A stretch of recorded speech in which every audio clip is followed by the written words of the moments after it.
This is the Taprooms and Brewpubs breakout session number 5 today, the Profitable Taproom Tactics, 12 Ways to Grow Sales, Reduce Expenses, and Make Consistent Profit in the Taproom. And our session leader today is Julia Grubbs. My name is Abby Brown. I am the New York State Brewers Association board member for the Capital Region.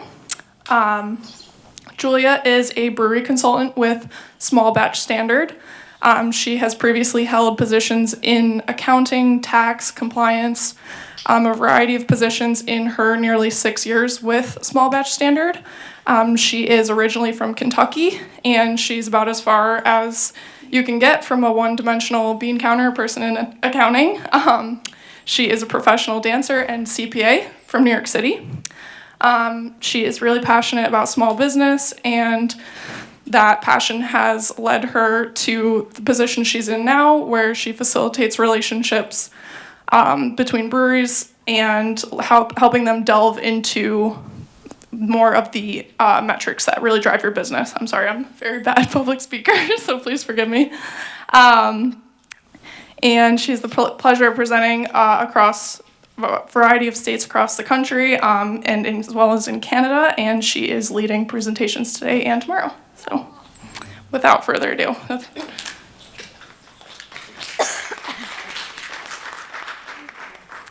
Thanks so much, Abby, and I'm going to do my best today. My voice went out halfway through yesterday, so, we're just going to make it work, and I told Bridget that I would not make her do this, so it's just me for today. But please bear with me, and I'll be doing a lot of that, I'm sure. So welcome to today. Thank you for coming. I was thinking today might be, sometimes the last session of the day I get some sleepy people, but I think we are ready to party, kind of. So I think we're ready to go. So any questions you have, feel free to ask in the middle, or at the end. You'll have plenty of time. Just so I can get an idea of who is in the room, raise your hand if I've got taproom managers or GMs, owners, okay, brewers, and I know sometimes, yes, I've been here many times, we raise our hands for all of that because we wear our hats for so many things. Great, so that just helps make our talks as useful as possible. In terms of size, do we have under 1,000 barrels a year? Okay, 1 to 5, 5 to 10, over 10. All right, awesome, good. So the point of today's session is really to get a specific set of action items for you to take back and implement at your brewery to help improve. And part of this is going to involve a little bit of a mindset shift. I know I've been sitting on a few sessions as well as this morning's talk. I think we're all in that headspace now, but continuing going forward, we'll talk about some different ways that we're thinking about business. But we really think that we need to get back to some of the fundamentals in order to create sustainable, successful businesses. And there's one word that breweries who are successful in 2026 are abiding by, but I'm actually going to leave you hanging for what that word is for now. Can everybody hear me okay? All right. I like to bring this chart into all of my talks because it just provides context for where we are, right? So from mid-2012 to mid-2015, the number of breweries in the U.S. more than doubled. We all are aware of this. Who here was in business in 2015? Okay, we got a few. And then again between 2015 and 2023. So now, but now taprooms have more competition, distributors are more selective, and prices are going up, right? We don't want to stay in the doom and gloom forever, but we know that, and you know that, you're going against headwinds that go far beyond, right, your four walls. So now it's not as easy to just sell beer and make money. So we limped along to where we are today, but before that, we actually think that the financial struggles we're seeing should have actually happened in 2020, but we had a lifeline, right? from COVID. We had cash coming in. But now some breweries are closing and we're seeing a little bit more struggles. And that's just the state of the industry. My name is Julie Grubbs. I'm a CPA and a brewery consultant with Small Batch Standard. We go by SBS sometimes. SBS is the premier financial agency built to serve craft. So we do that through outsourced accounting, bookkeeping, tax compliance, and benchmark growth consulting. We work with about 130 breweries on a recurring basis and a couple of cideries and distilleries as well. So back in 2010, Chris started this business and he left his family's CPA firm, started working with a brewery in Jacksonville, and he thought, this is a fantastic business. It's also quite a complicated business, right? You have many revenue streams coming in. You're not just manufacturing. You're not just retail, distribution, right? All of these under one roof. And so he decided to start building a CPA firm really just dedicated to craft. Now, that was 2010. That was at the start of the big bang that we call of craft beer. And so it's really been quite the ride since then, and we've had to reinvent ourselves over the years just as much as you all are having to do now. So fast forward to where we are today, and we are a fully developed remote team of 27 craft brewing industry experts, mix of CPAs, MBAs, all of that. And we work with clients in 35 different states across all of the major U.S. regions to do the daily financial things that you might not want to do. So every person on this screen is managing the logistics, working with all the softwares so that you can do what you do best, which is make good beer. And all of this is to say that we've seen it all. We've seen what works and really what the best performing breweries are doing that's different than the rest. So here's just some reviews of some top performing breweries. But as I said before, we don't want to stay in doom and gloom. But, there's some inflation. I did see the Fed is keeping interest rates steady. So, good to think that things are staying the same, at least right now. But everyone in this room should realize really what we're here to talk about today is that we all have a superpower. And that superpower is our tap room. Our superpower is the Taproom's ability to create everyday, wonderful, everyday experiences for your customer. It's stable, it's consistent, it's reliable, well, sometimes, and here's the best part. The taproom is highly profitable. An average taproom will generate between 8 and 24% net operating income, or EBITDA, as I've been educating some people on what EBITDA stands for. Net operating income as a percentage of revenue, right? So this is all the cash left over after all the taproom expenses are paid. So for every $1 million sold, you're keeping between 80 and 240K in profit in the taproom silo business unit. So let's get back to that word that I said, that super profitable breweries are abiding by. And that word is experience. And you might think, that's all you're going to give me? Right? But it's not just art slapped on the wall or outdoor space, right? But super profitable breweries are leveraging their beer, their food, their brand, and their team to create an actual memorable experience that keeps customers coming back time and time again. And isn't that what we want, right? Returning customers. So these numbers, 8 to 24%, don't come from hype brands, right? They don't come from just super prime locations. These are coming from what we call the everyday brewery. So 99% of the breweries that opened in the last 12, 15 years are what we would call the everyday brewery. They're local, creative, they're fun, they're hardworking, right? And they're showing up every day to create that experience. The times of, I sometimes talk to people and they'll say, I remember the days back when there were lines out the door for can releases, right? Those times are gone, and I don't think waiting around for them to come back is really going to be a useful endeavor. But these are still successful businesses, right? And what is success? In 2026, it's profitable.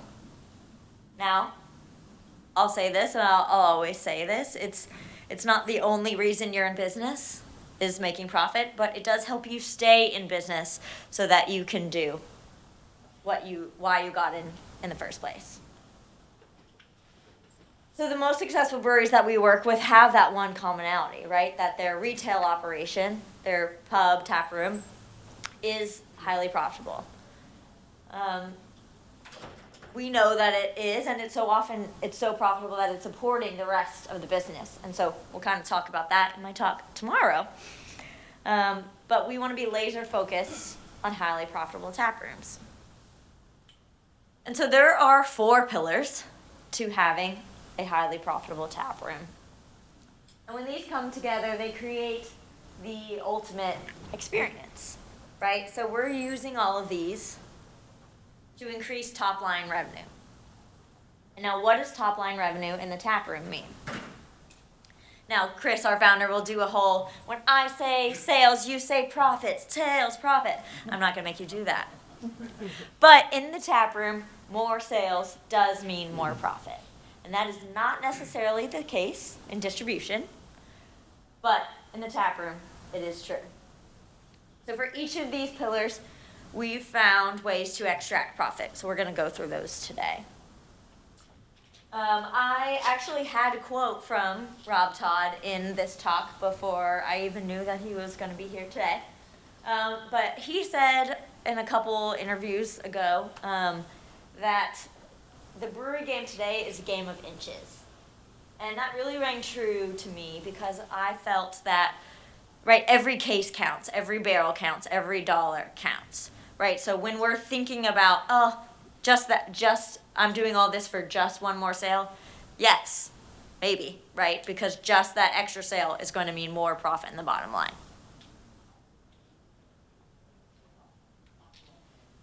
So we put together a short list of plays that are most impactful that you can execute to make more profit. And they're based on the information that you're going to see today. And we chose them because they are some of the lower hanging fruit, but they don't require any additional effort. So we've got a PDF that walks through that, and you'll have opportunities to scan and get each of those today. But just like anything else, it's not going to be a magic bullet. So you can have a call with someone on our team, and we'll walk you through your own numbers. So beer is our first one. That's why we all got into this business, or why most of us got in there. The taproom is the place for flexing our creative muscles. A pint costs, say, $2 on a bad day. If you're selling it for $7, right, that's a 70% margin. There's built-in profit there. While if we compare it to something like coffee, that's only usually about a 50% margin. So beer is very profitable. So our first tactic is going to be price. The beer at your taproom is the freshest a drinker could get, so customers are willing to pay for it. And so we want to price beer accordingly. So our first benchmark there is going to be our revenue per barrel. We can calculate using the revenue from your P&L or your POS versus the volume of beer transferred to the taproom. And that benchmark is $1,300 to $1,600, even up to $1,800 we're seeing now. Another way to see is what pint price that you want to be at based on your revenue per barrel. We say, we like easy math, half barrel is 100 pints, full barrel is 200, right? That's going to account for some loss. So just take your revenue per barrel that you want to be at and divide by 200, and that'll get you to your pint price. Now, we're going to benchmark against our local competition, right? Different states, obviously, when we're talking in Colorado versus Kentucky versus New York, right? They're going to have different markets and different prices that they can get for each of these, for each of their beers. So you want to benchmark against your local competition, but know that, right, there is an experience factor there, and they're willing to pay for it. You're not just shoving price increases down the customer's throat, obviously, but we want to make sure that we are hitting our revenue per barrel benchmark. Our taproom beer COGS, we also want draft to be between 5% and 11%. Where some of this can go wrong is employee drinking, discounts, or overall just waste. When we look at discounts, we want to make sure those are between 1% to 3% of beer revenue. Yeah. I'm sorry? Looking at the Ingredient COGS, yeah. the beer itself. Yeah, does not include labor or overhead.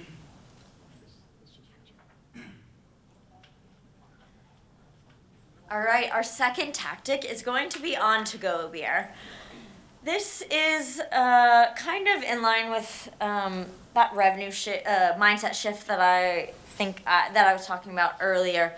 We really believe that a culture of selling, it needs to come back to tap rooms in 2026, right? It used to be a thing where you could just have the beer and people would show up and, you know, order as much as they wanted. Now, everyday breweries are actually asking for the sale. They're talking about, hey, you were having this earlier. Would you like to take a 4-pack home? Really asking for that sale. Our friend Andrew Copeland from Craft Beer Professionals and Secret Hopper, this quote is really great. When you don't ask for a sale, customers purchase about 9% of the time. When you ask, that goes up to 49% of the time. So I'll take those odds any day, right? So the old recommendation was just, you know, get a 9-foot cooler, but now we are actually incentivizing our front of house staff to ask at the end of every transaction to take beer home. We start by encouraging them that, right, tips are going to go up. In some cases, we put in incentive plans. We don't love to just say we're going to have a competition, right, waiting around for that. But so the benchmark there is to sell above 10 cases per week.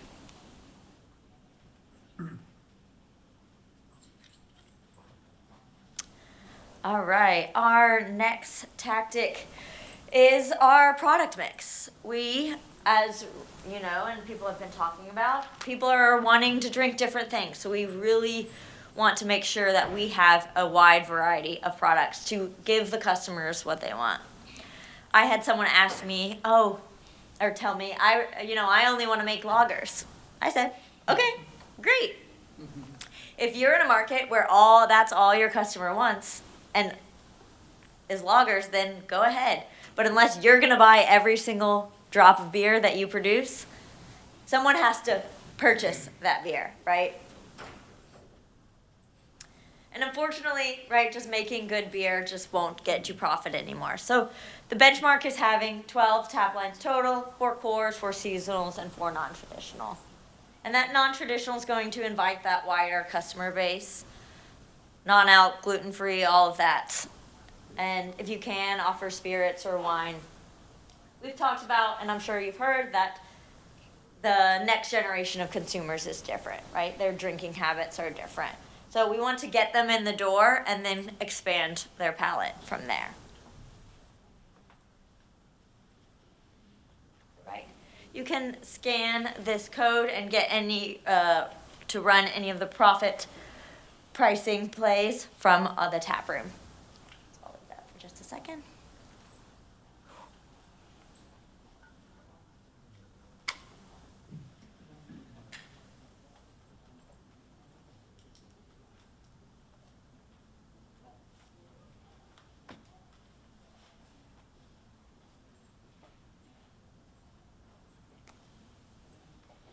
All right, food. How many of us have a food program? Permanent food. Okay. What has your food program done for your business? Has it increased sales? Yes. Yeah. In most cases, we've seen it increase beer sales by 30%. And that's the floor. right? And remember, beer is our most profitable product. So selling more beer is good. Sometimes I get the feedback, oh, I don't want to run a food program, right? And I understand that, but we do have to be customer focused, and the customer wants that in order to stay around. And we are in the food and beverage industry, right? We need people to stick around longer. Excuse me. First tactic here is really about consistency. Reliable food sells beer. Gone are the days of the super specialty Korean barbecue at the brewery spot that's super niche. Nothing fancy, so simple, reliable, and consistent. What the customer wants. And you might have something different than the brewery in another town, right? Because of who your customer is. I like to give an example that there's a place not too far from me, and great small little place, had a fire chicken sandwich. And I was like, great, love that place. The next time I went, the chicken sandwich was terrible. Truly almost inedible. And whenever my now fiance wanted to go back, I wouldn't let us go because I knew we were going to eat and I did not want to eat that food. That place is actually no longer in business. So it's just a reminder how important consistency is. And I'm seeing a lot of breweries these days really struggle with that. In your food operation, I've got two different examples of quotes here and on the next slide. I've got a quote from Gabby Blanco out of Buxton Brewing in Nederland, Texas. They have a second facility now that's much bigger, but they were doing north of $800,000 a year in pizza sales out of a 126 square foot kitchen. So it doesn't have to be super elaborate or fancy. It can be done. There's an episode of our podcast on the True Craft podcast if you want to listen to it. I think it's useful. There's another example, I think that's on the next slide, of Hinterland in Wisconsin. Now they have a massive food operation but a ton of restaurant experience. But that would be useful to listen to as well. The goal here, the benchmark here, is 50-50 split in food versus alcohol sales. Food items are often 2 times the beer price. So that means we need to be actively selling the beer and pairing the beer with the food. All right, our next tactic is our labor. So we've got 3 different food models that we benchmark. Full food, that's gonna be like a full restaurant, light food, and no food, and our different revenue benchmarks there, labor benchmarks there. 30 to 35% of taproom sales for full food, light food, that's prepared on site, usually one person running it, whether it's turbo chef, convection oven, air fryers, those things, at 18 to 22% of taproom sales, and then no food, which is just the prepackaged snacks, at 8 to 12% of taproom sales.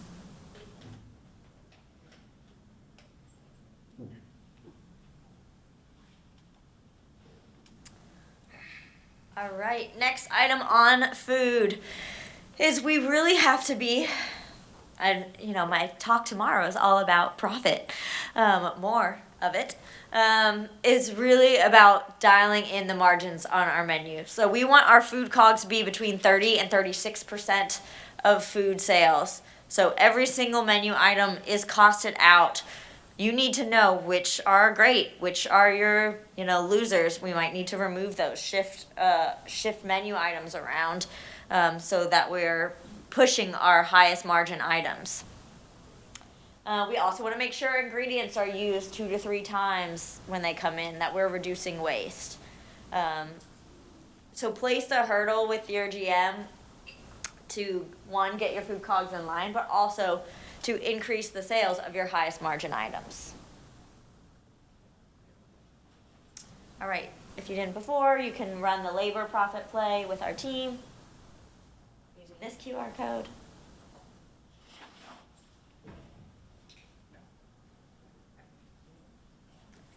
All right, brand. Brands can sometimes be the most elusive of the four pillars, but when we're talking about it here, we're thinking, do people know what you stand for or that you exist? If you went out of business, right, would they notice? So here we're going to talk about your events, your programming, your marketing, your merch, and local distribution.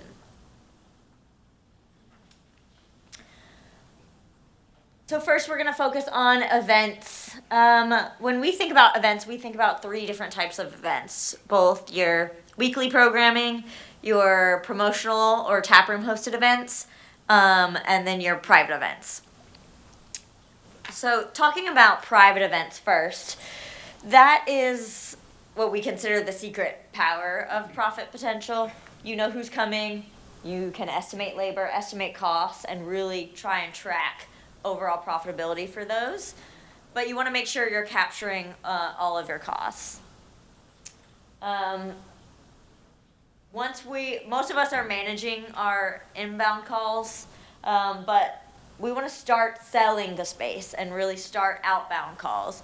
Whether it's a dedicated event person, a GM, or the founder who's doing it. But the goal is to get 1 to 2 private events per week, and we'll talk about these a little bit more in depth at my session tomorrow. And then we want 1 to 2 taproom events per week. Most of us are doing our weekly programming. We were just playing tennis upstairs. That's a new fun thing that I saw. But most of you guys are already doing that.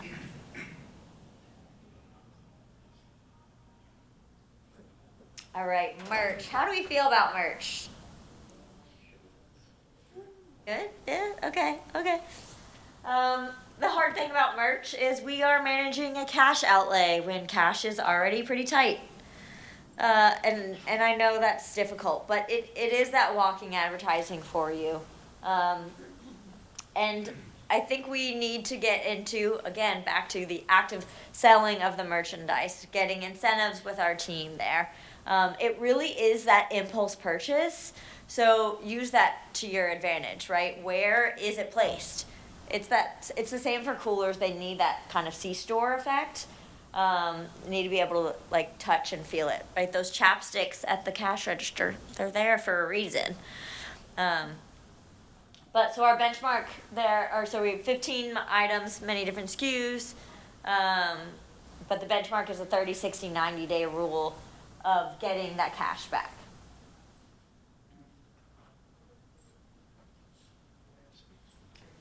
All right, local distribution. The point of local distribution is really to drive customers back to the tap room. So I heard Tara say earlier, where is it most profitable for people to drink? It is at your tap room, which obviously we have covered. So we want to get people back there. And sometimes that can be difficult to trace how well that is working. So we have a tactic of putting a wooden or a plastic coin under different text with an offer. Now, if you can't give away free beer, it could be something else, but to come to the tap room, and then you can track the number of those coins returned.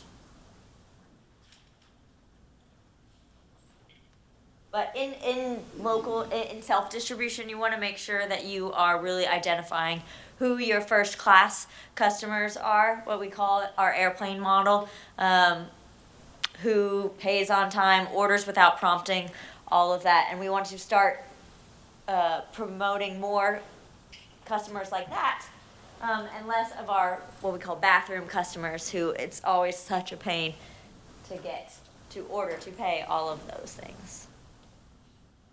So you can run the events profit play with our team.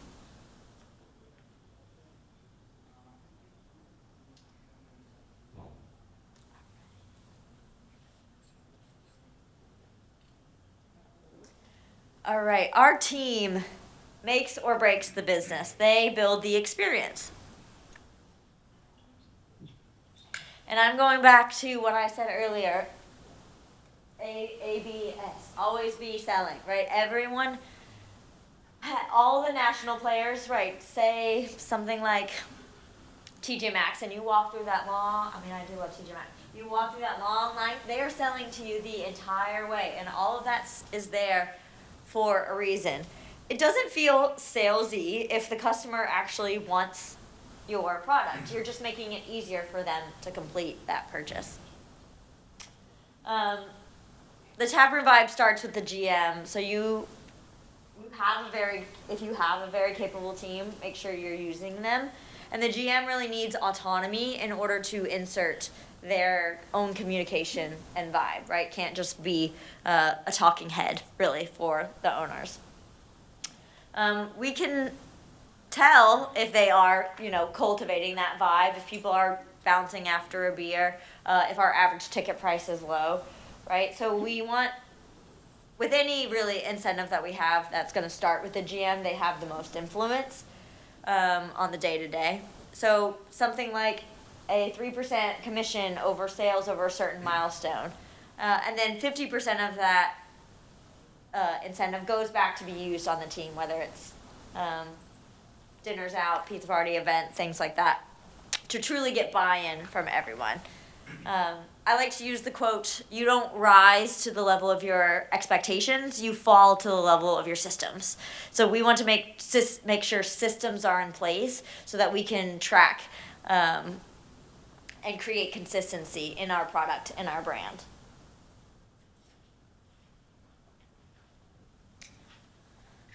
All right, next tactic is on training our sales team. And this actually means sales team in the tap room, right? Because they are your sales team.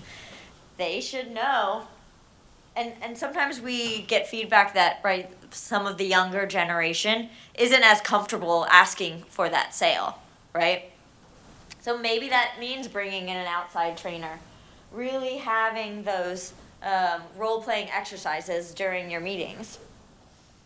The production staff is going to be the most excited about the beer, right? So bring them in. Make sure they are discussing talking points or tasting notes that the front of house team needs to know to share with the customers. So the benchmark there is non-negotiable in-person weekly staff meetings on new offerings and rehearsing those role-play exercises.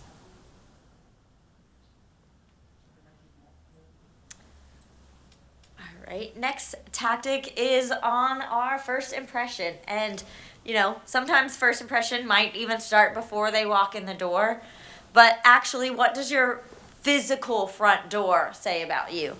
Is it clean? Is it dirty? Is it foggy, right? Are there signs or stickers or all sorts of things? Does it communicate your brand or what they're going to get inside?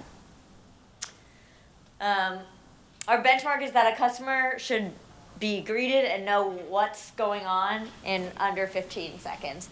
So I know Chris likes to tell a story of his aunt walking into a place and going, I don't know what to do. I don't know where to order. I don't know where to sit down. I don't know where to do all these things, right? When you confuse, you lose, right? So we really need consistency there in knowing exactly where a customer should go, sit, how to order, all of those things. Yeah, and Andrew's quote really speaks to that as much. Tabs are 30% higher on visits that are perceived as high engagement versus low engagement. And I think that's pretty evident too. I've seen some of his secret hopper studies, and you can really just tell that people were going to order more and then they didn't have any engagement from the staff, and so they just chose not to. So that is a wrap on our 12 tactics. We've got our 4 different pillars: beer, our food, brand, and our team, which are going to help increase revenue. And remember, in the tap room, more sales is more profit. So before we go into question Q&A, we put together some resources to make it as useful as possible. But the problem is I heard maybe Dawn, it was you said you're gonna leave with lots of ideas, and that's great. That's so great. But we know that once we go back, guess what? Reality hits. Somebody calls out, the chiller breaks, all of those things. So we really want to make sure that when we get back, we've actually got a reason to put these things in place. And that's because there's one chart that matters here. And this shows taproom profit in 2023 and 2024 and comes from our internal benchmarking data set. And the punchline here is, despite some difficult market conditions, the average taproom is still making about 10% operating profit each year on average. Now that's somewhat encouraging, but here's the key. The top quarter of taprooms, they're making upwards of about 27% operating profit in their taprooms. Some of you in the room might be there, but for everyone else, there's really no magic here. It's simple, reliable, looking at the numbers, making plans, and putting those into place. So, as I said before, we've helped a ton of breweries do this. We've got our taproom profit plays, and we recently found a $900,000 a year small southern brewery, an additional $136,000 per year in additional profit. So these are real significant improvements.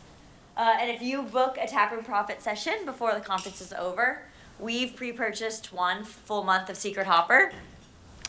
If you're not familiar, they are a mystery shopping program. They will come into your brewery and give you real actionable feedback to help you improve your business. So you'll have the financial plan from us and the tactical plan from Secret Hopper. And then the next step is to put it all into place. So I'm going to put that up, and I'll leave that up, and then we can move into Q&A. But thank you so much, and then we'll get started on question and answers. All right. You mentioned about weekly staff meetings.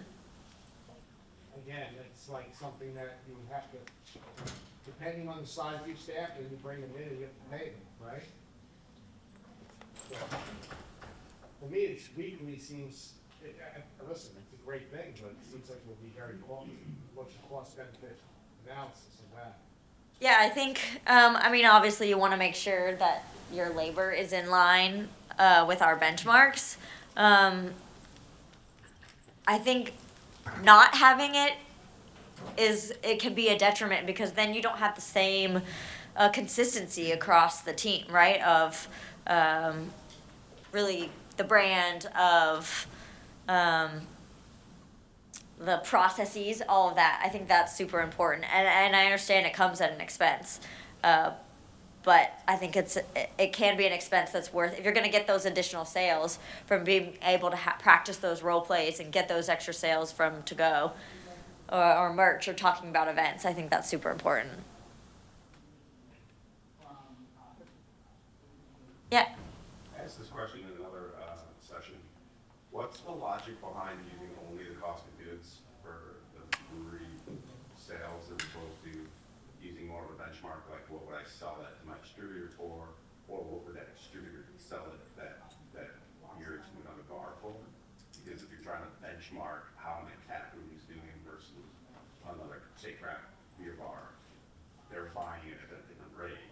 I've seen kind of arguments on both sides, like just use your cost of goods, use the cost of goods plus some labor, or use the price. Just sell it to yourself, yeah. For so that you look at your profitability, right? Because Okay. if you're only using the cost of goods, you're subsidizing your taproom profitability by only giving credit to the brewery just for the cost of goods, not the fact that production and equipment and all the equipment. Can you ask that one more time? We don't.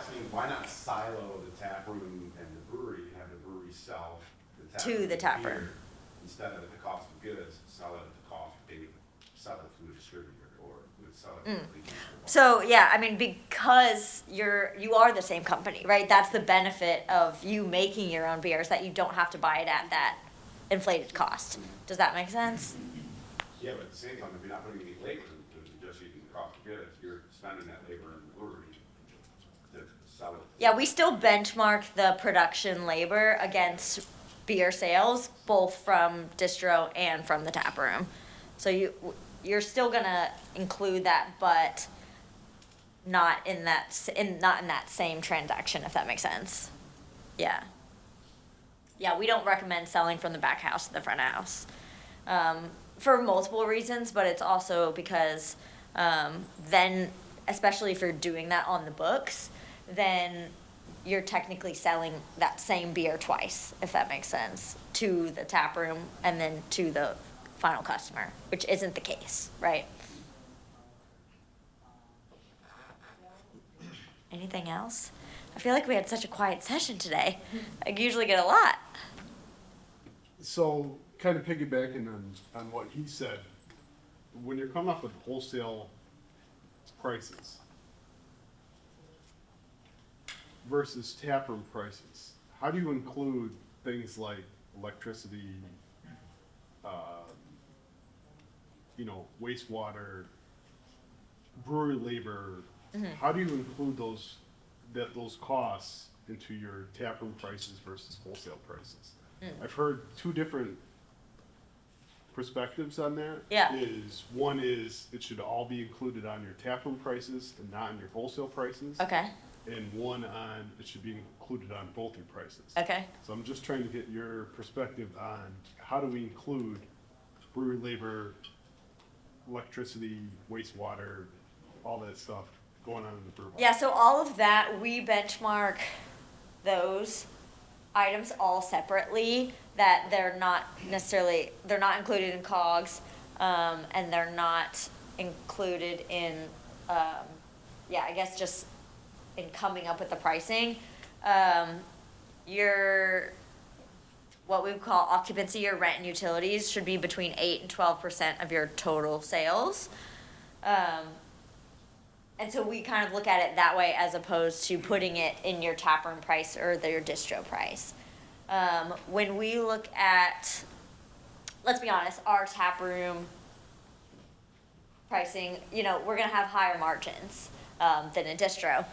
So we really look at what we call our gross margin and then our contribution margin in distribution, where we're saying, okay, all of these things contribute to our distribution program, and we'll allocate a portion of, say, utilities or water based on usually volume, how much is sold to the tap room versus distribution, and we'll allocate expenses that way.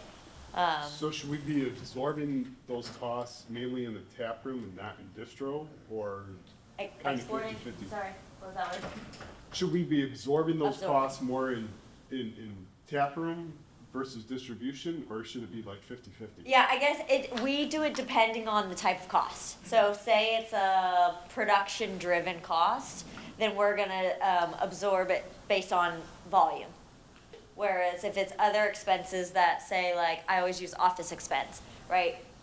That it's not directly attributable to the taproom or to distribution, then we're gonna just allocate that by revenue, how much is coming in from the taproom and how much is coming in from distribution. But yeah, we don't use a one-size-fits-all kind of approach for those items. We kind of say, okay, all the production items split by volume, and then everything else, depending, is split by revenue, to allocate those expenses to each of those different units.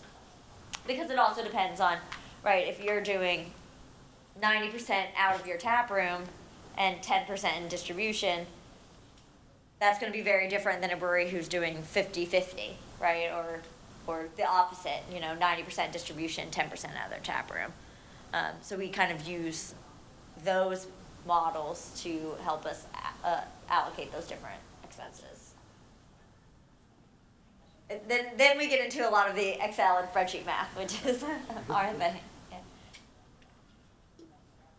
There were a couple others, yeah. The 8% to 24% profit margin in the tavern, or even 10 to 27% on the last chart there, is like a pretty wide variance. If you had to attribute something to someone that's at 8% versus someone that's at 24% outside of like geography, what would it be? Yeah, I think some of those, those will also include all different types of food models. So we'll see different, like no food versus full restaurant. We see pretty different ending profitability, that could affect it. I would also say maybe number of locations can help it. So once we see one location, that's kind of more going to be in that 12 to 18%. Once we get a second location, we add those efficiencies, right? So you're only producing at the one location sometimes, but you've got that kind of hospitality brand piece figured out, and then that's when we see it kind of go up to that 20, 24, 27%. Yeah. Don't take profit to the bank, take dollars to the bank, so smaller margin on a larger revenue stream is obviously better than on a percentage basis. As you add food to all less profit, it's not all, but it still has an additional profit percentage to Yeah, it. so you're gonna add more revenue. Yeah, you're gonna have more, kind of lower profit margins, but overall, and you're gonna. Get yourself more beer. Talked about, yeah, if you don't have to, take your business model, take your food away, don't keep your alcohol sales, take your alcohol profit by 30%. Is that the dollar amount of profit that you need for your business? Or it doesn't make sense to have food that isn't even profitable, but I get 30% more business at the same profit margin on the alcohol? You're in a better position in that way. But food is what always drags down profit margin. And I don't mean to say that's like a bad thing, it's just a necessary evil. You can't expect the same profit margin on food as you can on alcohol. There's one more in the back. I was just curious what you consider the normal percentage of labor in the restaurant industry. Yeah, so it depends on if we're talking full restaurant, that's 30 to 35%, and that comes straight from the Restaurant Association. So yeah, we didn't make that up. And can you not take your COGS, brewing your beer in the brewery part, add your labor, add your electric, add everything possible to it, and then say, okay, this is the price of what my beer actually costs to sell in the tasting room, instead of worrying about dividing it here and there, and you have the actual, now that glass of beer costs $3, and you know you're now selling for $7 because you took all your utilities, all your labor, everything else to make that beer. Right. That's how we do it. We understand what it costs to make it, and we know when it goes to the tasting room, that's the profit on top of that. Yeah. Yeah, we just benchmark them all separately because it does depend on your food model, some production labor is often salaried, right? So that's why we like to look at COGS specifically, see how that's trending over time. Whereas labor can be a little bit less flexible, especially on the production side. So we just benchmark those separately so we can always track how they're moving and not always include it in our just COGS percentage. Yeah. I'm kind of the same topic with labor, specifically, and there's so many pieces of labor and everything, food and distro and production, and so like that 30, 35%, we are in that range, but I know our kitchen labor is high. And is there a benchmark for kitchen labor as a percentage of like food sales to kind of keep that in its own silo? Yeah, I've seen that's a little bit less, like we have a ton of data to back that up. I like to see anywhere between 25 to 30% of food sales. With some bigger operations, I've seen 18 to 22% of kitchen labor to food sales. And then I still look at the front of house as 8 to 12% of total taproom sales on that side. I do that. So food is over food, and then when you say total sales, is that including cans, is that including merch? yeah. Yes. Yes. Okay. Even though, like, yeah, it's hard. Yeah. It's so different from our own restaurant. We use Totally. that number every week. We do a labor recap, we share with the management staff. And the two that I primarily focus on is kitchen labor divided by food sales. And I would agree around that 30%. And if you have 30% cost of goods, $6 on a $10 item is what you're getting. But then the other key focus is the overall. We do look at front of house. Front of house, it doesn't matter whether you're giving them a beer or a burger. Someone's having to deliver that, so that should be a constant percentage, 8 to 12. And then what we really look at is the overall sales divided by overall labor. I I'm in a taproom situation, not a brewery, so that's more of an industry standard thing that we do right now, that we look at that, and we actually, one of the most important things is, you gotta look at that with, taxes and benefits added into it, right? Like, Do you include that in that thirty percent? we do, we pull it out, we pull after payroll process results to look at that number and the incentives, keep people in positions to control that, in my perspective. Yeah, our benchmarks don't, and they do include taxes, Yeah. they don't include, benefits. Cause those are often, But if you're trying to get a target of 30, as long as you pre-tax, you're at 20, depends on your situation, 27, 28, you'll know what that equates to after taxes. That's usually easier to tell the staff, because they can see it in a labor or software program or something else like that. But in New York State, you have to pay them weekly, and if you pay them weekly, you should probably track what is that cost on a weekly basis and try to adjust. we'll talk about labor a little bit more and hours and kind of how that's working in my talk tomorrow.